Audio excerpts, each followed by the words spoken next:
ಭಾಗ 1 ವಿಜಯನಗರದ ಉಭಯ ಮತ್ತು ಕೃಷ್ಣದೇವರಾಯನ ರೂಪುಗೊಳ್ಳುವಿಕೆ. ದಕ್ಷಿಣ ಭಾರತದ ಇತಿಹಾಸದಲ್ಲಿ ವಿಜಯನಗರ ಸಾಮ್ರಾಜ್ಯವು ಒಂದು ಅದ್ಭುತ ಅಧ್ಯಾಯ. ಆ ಸಾಮ್ರಾಜ್ಯದ ಶ್ರೇಷ್ಠ ರಾಜನಾಗಿ ಇತಿಹಾಸದಲ್ಲಿ ಅಜರಾಮರನಾದವನು ಶ್ರೀ ಕೃಷ್ಣದೇವರಾಯ. ಅವರ ಜೀವನವು ಕೇವಲ ಯುದ್ಧಗಳ ಕಥೆಯಲ್ಲ, ಅದು ಬುದ್ಧಿ, ಧೈರ್ಯ, ಧರ್ಮಸಹಿಷ್ಣುತೆ ಮತ್ತು ಜನಪರ ಆಡಳಿತದ ಮಹಾಕಾವ್ಯ. ಈ ಕಥೆಯ ಮೊದಲ ಭಾಗದಲ್ಲಿ ಕೃಷ್ಣದೇವರಾಯನ ಬಾಲ್ಯ, ಶಿಕ್ಷಣ ಮತ್ತು ಸಿಂಹಾಸನಾರೋಹಣದವರೆಗೆ ನಡೆದ ಮಹತ್ವದ ಘಟನೆಗಳನ್ನು ತಿಳಿಯೋಣ. ವಿಜಯನಗರ ಸಾಮ್ರಾಜ್ಯದ ತುಳುವ ವಂಶದಲ್ಲಿ ಜನಿಸಿದ ಕೃಷ್ಣದೇವರಾಯ ವೀರನರಸಿಂಹರಾಯನ ತಮ್ಮನಾಗಿದ್ದರು. ಬಾಲ್ಯದಿಂದಲೇ ಕೃಷ್ಣದೇವರಾಯನಲ್ಲಿ ವಿಶಿಷ್ಟ ಗುಣಗಳು ಸ್ಪಷ್ಟವಾಗಿ ಕಾಣಿಸುತ್ತಿದ್ದವು. ಅವರು ಶಾರೀರಿಕವಾಗಿ ಬಲಿಷ್ಠರಾಗಿದ್ದು, ಮನಸ್ಸಿನಲ್ಲಿ ಅಪಾರ ಧೈರ್ಯ ಮತ್ತು ಕುತೂಹಲ ಹೊಂದಿದ್ದರು.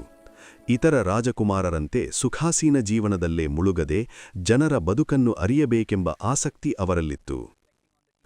ಅವರ ಶಿಕ್ಷಣ ಅತ್ಯಂತ ಸಮಗ್ರವಾಗಿತ್ತು. ಗುರುಗಳ ಮಾರ್ಗದರ್ಶನದಲ್ಲಿ ಅವರು ವೇದಗಳು, ಪುರಾಣಗಳು, ನೀತಿಶಾಸ್ತ್ರ, ರಾಜಕೀಯ ತಂತ್ರ, ಯುದ್ಧಕಲೆ ಮತ್ತು ಕಾವ್ಯಗಳನ್ನು ಅಧ್ಯಯನ ಮಾಡಿದರು. ಸಂಸ್ಕೃತ, ತೆಲುಗು ಮತ್ತು ಕನ್ನಡ ಭಾಷೆಗಳ ಮೇಲೆ ಅವರಿಗೆ ಅಪಾರ ಪಾಂಡಿತ್ಯವಿತ್ತು. ಸಾಹಿತ್ಯವನ್ನು ಕೇವಲ ವಿದ್ಯೆಯಾಗಿಯಲ್ಲ, ಅದು ಜನರ ಹೃದಯವನ್ನು ತಲುಪುವ ಶಕ್ತಿ ಎಂದು ಅವರು ನಂಬಿದ್ದರು. ಯುವಕನಾದುತ್ತಿದ್ದಂತೆ ಕೃಷ್ಣದೇವರಾಯನು ಅರಮನೆಯ ಮಿತಿಗಳನ್ನು ಮೀರಿ ಹೊರಗಿನ ಜಗತ್ತನ್ನು ನೋಡಲು ಆರಂಭಿಸಿದರು. ವೇಷ ಮಾರ್ಪಣೆ ಮಾಡಿಕೊಂಡು ಹಳ್ಳಿಗಳಿಗೆ ಹೋಗಿ ರೈತರ ಜೀವನ, ವ್ಯಾಪಾರಿಗಳ ಸಂಕಷ್ಟಗಳು ಮತ್ತು ಸಾಮಾನ್ಯ ಜನರ ನೋವು ನಲಿವುಗಳನ್ನು ಹತ್ತಿರದಿಂದ ಅರಿತುಕೊಂಡರು. ಈ ಅನುಭವವೇ ಮುಂದೆ ಅವರನ್ನು ಜನಪರ ರಾಜನಾಗಲು ಪ್ರೇರೇಪಿಸಿತು. ವಿಜಯನಗರದ ಅರಮನೆ ಸದಾ ಚಟುವಟಿಕೆಗಳಿಂದ ಕಂಗೊಳಿಸುತ್ತಿತ್ತು. ದರ್ಬಾರಿನಲ್ಲಿ ನಡೆಯುವ ರಾಜಕೀಯ ಚರ್ಚೆಗಳು, ಸೇನಾ ಅಭ್ಯಾಸಗಳು, ಧಾರ್ಮಿಕ ಉತ್ಸವಗಳು ಇವೆಲ್ಲವೂ ಕೃಷ್ಣದೇವರಾಯನ ವ್ಯಕ್ತಿತ್ವವನ್ನು ಗಟ್ಟಿಗೊಳಿಸಿದವು. ಯುವರಾಜನಾಗಿದ್ದಾಗಲೇ ಅವರು ಸೇನೆಯೊಂದಿಗೆ ತರಬೇತಿಯಲ್ಲಿ ಪಾಲ್ಗೊಂಡು ಸೈನಿಕರ ಶ್ರಮ ಮತ್ತು ತ್ಯಾಗವನ್ನು ಅರಿತುಕೊಂಡರು. ಇದರಿಂದ ಸೈನಿಕರು ಅವರ ಮೇಲೆ ಅಪಾರ ನಿಷ್ಠೆ ಬೆಳೆಸಿದರು. ಆ ಸಮಯದಲ್ಲಿ ವಿಜಯನಗರ ಸಾಮ್ರಾಜ್ಯ ಹಲವು ಸವಾಲುಗಳನ್ನು ಎದುರಿಸುತ್ತಿತ್ತು.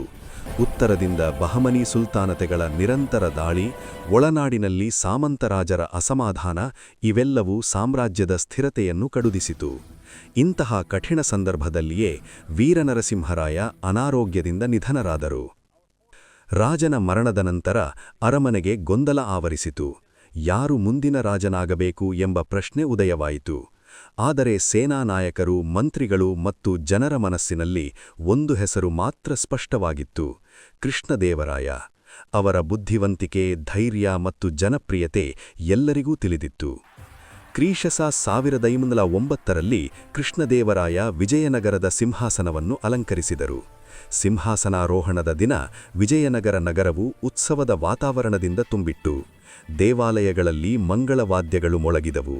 ಬೀದಿಗಳಲ್ಲಿ ಜನರು ಹರ್ಷದಿಂದ ನೃತ್ಯ ಮಾಡಿದರು. ಹೊಸ ರಾಜನನ್ನು ನೋಡಿದ ಜನರ ಕಣ್ಣಲ್ಲಿ ಭರವಸೆಯ ಬೆಳಕು ಹೊಳೆಯಿತು. ರಾಜನಾದ ತಕ್ಷಣ ಕೃಷ್ಣದೇವರಾಯನು ಆಡಳಿತ ಸುಧಾರಣೆಗೆ ಕೈಹಾಕಿದರು.